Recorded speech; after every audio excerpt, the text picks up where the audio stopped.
네, 국회에서도 기무사의 계엄령 문건을 둘러싼 공방이 벌어지고 있습니다. 오늘 국회 법제사법위원회에서 송영무 장관이 참석한 가운데 관련 내용이 다뤄지고 있습니다. 네, 국회 취재기자 연결합니다. 전준영 기자.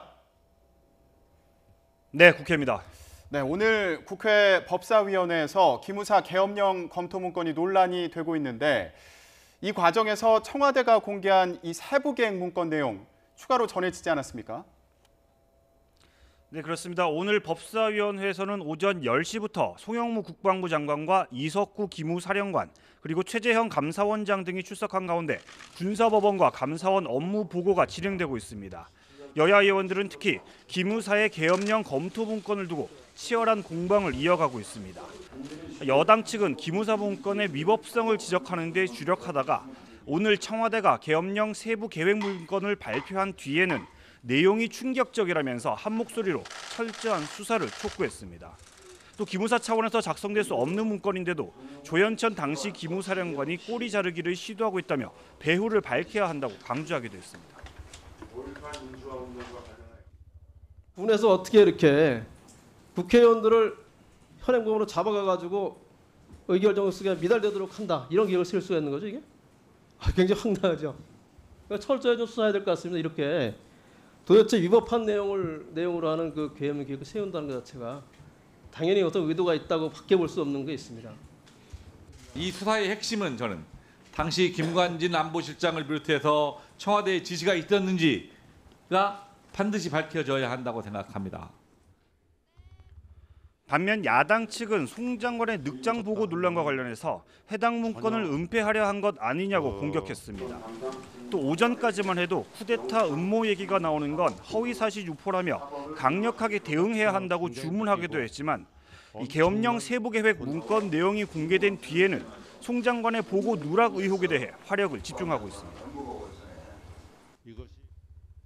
대한민국의 쿠데타를 모의한 정황을 담은 문건이라면 이 문건을 보고하지 않고 구두로 스쳐 지나가서 얘기했다는 것은 청와대 간복이 아니면 국방부 장관이 이 문건을 은폐하기 위해서 책임 회피용 구두복을 한 겁니다. 전 그렇게 봅니다. 이 기무사 문건을 아무리 보아도 국가 전복 음모 같은 건 어디에도 찾아볼 수 없는데, 그렇죠? 허위 사실 유포고 군을 모독하는 것이라고 보여지죠. 어떻습니까? 저는 그렇게까지는 생각 못했고요. 다만 기무사가 앞으로는 정치에 개입하는 일이 없도록. 네, 관련 소식은 계속 전해주시기 바라고요. 이어서 민주당 상황도 알아보겠습니다. 민주당 이해찬 의원이 당권 도전을 공식 선언했죠. 네, 이해찬 의원은 조금 전 오후 4시에 당대표 경선 출마를 공식적으로 발표했습니다. 이 의원은 많은 사람의 출마 권유를 받고 수없이 자문한 결과 아직 민주당과 문재인 정부를 위해 해야 할 일이 있음을 알았다면서 민주당과 대한민국의 새로운 역사를 위해 자신을 바치겠다고 밝혔습니다.